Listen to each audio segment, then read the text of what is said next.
Hi guys, it's Sarah, the Real Simple Mama. We are about 1.5 weeks from moving into our new home, and I had a chicken escape. Blue is out of the run and the other girls are freaking out. So I wanted to show you, we're going to let them actually come out into the yard because our grass is really long.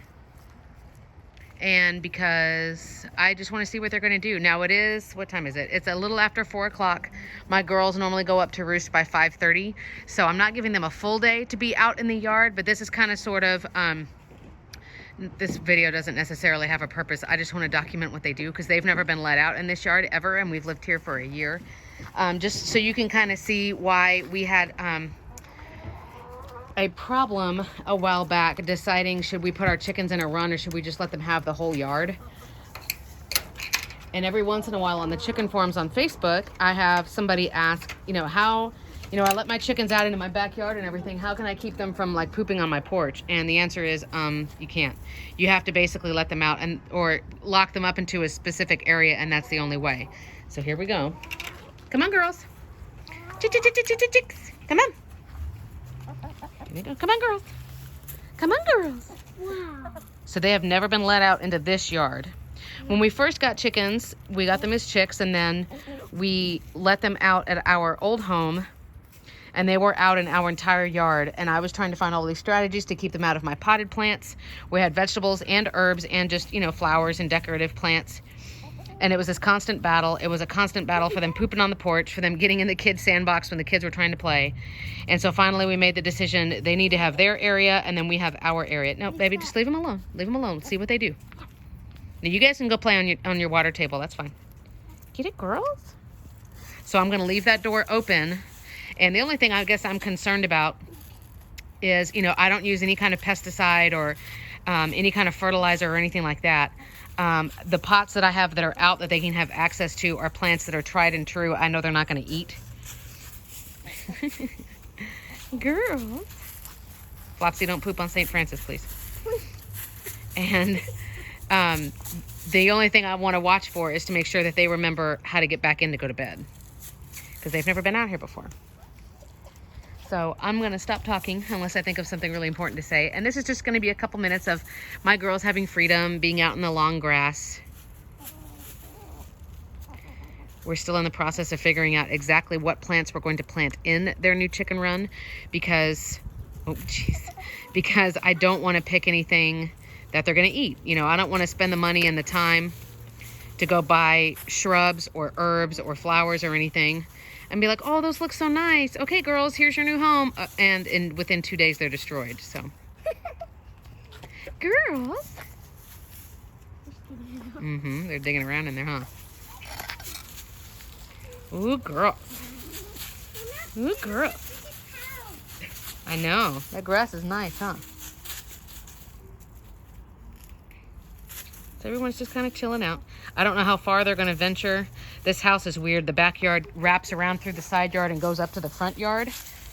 And it's all fenced and gated off, but I'm kind of hoping they don't figure that out because I don't really want them to go that far. But that's why I'm only letting them out for it's going to be a max of an hour and a half before they go up on their own to bed. I mean, look how long our shadows are already.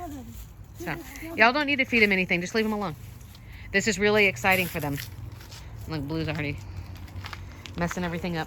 Yeah, she's like digging in the leaves. I know some HOAs in some areas tell you that you have to have your grass a certain height. You have to cut it and you have to bag up leaves. And I know for some, I guess let me rephrase, in the local plant nurseries that I follow, and they send out email newsletters and they have blogs and stuff. They say that it's better for your grass for you to pick up dead leaves, but for wildlife and for a lot of other reasons, it's actually better that you leave them alone. So we have not, we've gotten a ton of rain, which is why our grass grew really quickly, but we're trying to not pick up leaves, number one, because it's like, hey man, if they're telling me that the naturalists say it's better that I don't do this extra chore, then I'm not dying to do an extra chore. But also, there is benefit to leaving these leaves, which is why there's so much. And there's wild rosemary growing right here, so Blue's got her head in some rosemary. Bluebird. What is it, Blue? Get him. And she's like, oh, wait a minute, where are my sisters? Get your sisters. But see, that's what I want to have. I just want some low, fairly dense shrubs in the new run so they can feel like they're, you know, they're wild birds and they're out in the wilderness, and also so that they have some cover against aerial predators like hawks, falcons, things like that. Oh, they're going over there. So we have not let them out to have total freedom like this in a year, basically, since we've lived in this house. But we're about ready to move out. We need to cut the grass. It's only for an hour or so, and dang it, we wanted to. If you do let your birds out to free range like this, you know, when their water is usually somewhere where they are enclosed or where they're normally kept, make sure you always give them access to water. Always, always, always. My girls actually, I don't know why, but lately they go up to roost and I lock them up. But even when they're locked up, they still have access to their food and water. And then, like at least 2 or 3 of my hens, after I've locked them up and I see them all up on the roost, they come back down and they drink again and then they go back up to bed. So they need access to water and to their food 24/7. So make sure if you let them have a little chicken field trip, as it were, they still have access to fresh water and they know where it is. You can't just go put a random bowl of water somewhere else and assume, because you know what happens when you assume. Oh, Flopsy's all the way over there. Now, those are garden boxes in there. They do have parsley and sage and other chicken-friendly herbs that I had planted, but that garden's been overgrown. Everything got fried in the summer, and that was about the time we decided that we were going to be moving out, so we've kind of just let it go back to wilderness. Get it, girl? Ooh, girl. You guys can just sit with them and watch them and see what they do. And my dog's like, oh no. So she's wonderful with the chickens. She won't do anything. What is it, Flopsy? Now Flopsy has gotten out a couple of times by accident, so she's been out in the yard before, but it wasn't intended. These cute little birds. Oh, girls, this is so exciting. Or if you end up bagging up your leaves, going back to the leaf thing, if you end up bagging them up, go dump them into your chicken run. Because they'll break them down, and they think it's fun and exciting. We've been testing different plants, like, will you guys eat this? Are y'all going to eat this if I plant this? What are you going to do with this? Right, girl? Oh, girl. Yeah, they're having a little chicken party, huh? Yeah, don't throw stuff at them. Don't pick plants. Just let them do it, okay? Leave them alone. You can try to pet them if you want, but it would be the best strategy, like we've been practicing, for you to just sit down calmly and do it slowly. Like, don't come up behind them like you're trying to catch them and go like that. They're all shaking and... Gross. Ooh, gross. There you go, Lily. But you don't want to surprise them, right? A nice try, babe. That was a good try. Nice and gentle, because we don't want to have control. We want to let them have control on if they want to be pet or not. Hey, babes. Hey, it's all right. I love their happy little sounds. I'll be doing a video soon on how to tell if your chickens are happy, which is a cute question that I got a while back, and I've just been racking my brain for, you know, I don't want to do the video if I don't have anything intelligent to say. But, too. So that's one of the things, just their little growls. That's usually Gracie. When she's eating, she's like, oh my God, this is so good. And she makes those little growly noises. It's like a feast. Feast, a big feast.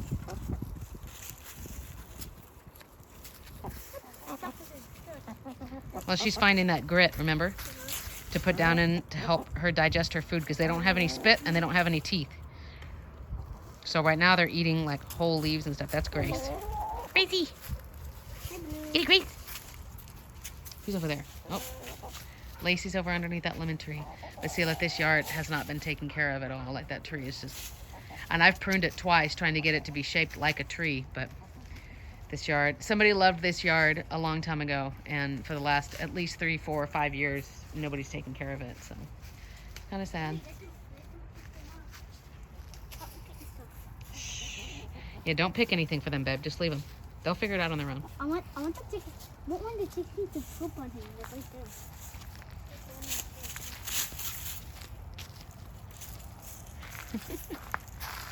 Look how cute.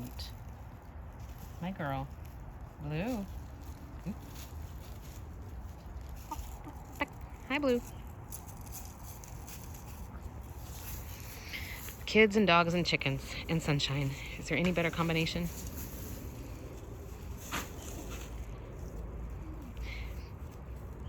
Some other random thoughts while we're out here. Have you noticed, those of you who have gone through a molt with your chickens, and I've got videos on what is a molt and why do they molt and how you can help your birds and things like that. But have you noticed for any of your chickens, have their colors, when their feathers grow back in the next year, are they different colors? Look, Flopsy has white on her tail feathers now. And when her, actually Flopsy, she molted her muff or her beard also. Like her beard, it looked like somebody just literally grabbed it, went and like ripped it off. She has a muff or a beard. Her beard used to be gray like her sister, and now it's come back and it's red.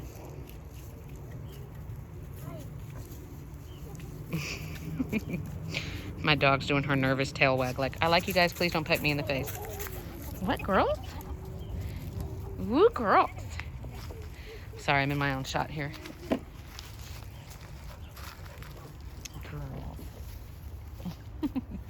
Now those long pieces of grass, you don't want your birds to be able to eat that on a regular basis, and this is me being paranoid, but I don't want anybody to get what's called impacted crop. I don't want anybody to get what's impacted crop. Sadie, are they stinky?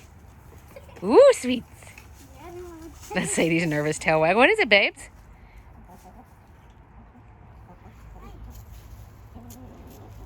Ooh, sweet. Sweetie, that's a chicken. Why are you following Flopsy around? You petting Callie? Yeah, this. Uh-huh.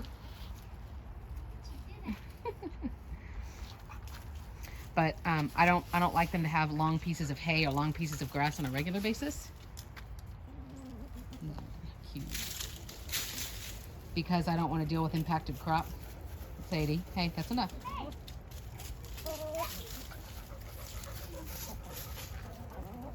Chickens under the lemon tree. Sounds like a country song. But as I said, it's just random thoughts, random musings. You don't have to watch this. On the educational level of my videos, this one is even lower than most. But we've been out with the chickens a lot lately. We are going to do a video, like I said, soon of how to tell if your chickens are happy. We are going to do a build video with hopefully a time lapse, as I know some of you suggested. It's a great idea. We're just hoping we can do it, of building the new coop kit that you can see in the Coop Build 2020 intro video. We'll start a series of videos as we set up the new run and yard. If y'all haven't seen it, all of this wooden deck, this piece and this piece, that's probably a little bit smaller than what their new run is going to be. So instead of it being this big built-in coop and then like a narrow run that's like really awkward to get to, it's going to be a big open area. We are wanting to landscape it. Like I'm going to have like bird baths in there and bushes and, you know, some color.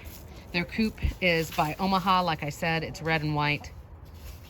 So we do have a lot of content coming. This is just sort of the calm before the storm of us moving in, because we are moving in 2 phases. We are moving, and then we've got to build the chicken coop and seal it and all of that stuff, and then we'll bring the girls over. So, what is it? Get it, Blue?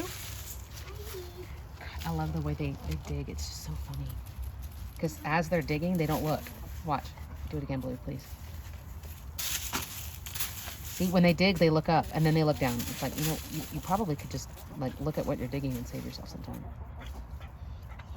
Hey. Yeah, look, they do this. Look, they do this, and it's looking up and look down. I know, isn't that funny? They don't look down while they're digging. It's so silly. Maybe I wonder why. I wonder if they're trying to, like, keep stuff from, like, getting in their eye, or I don't know. I guess so. But they look up, and they dig, and then they peck around. Why do you do that, Blue?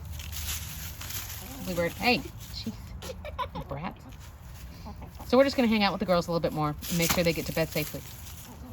But I'm Sarah, the Real Simple Mama. We're moving this month, so things are kind of weird. I know the channel's a little quiet, but we're here. We're fine. You can always email me questions. You can't put comments. I'm sorry. You can't put pictures or video here on YouTube, like as a comment or a reply or a question. But you're welcome to email me that stuff. And we'll be back soon.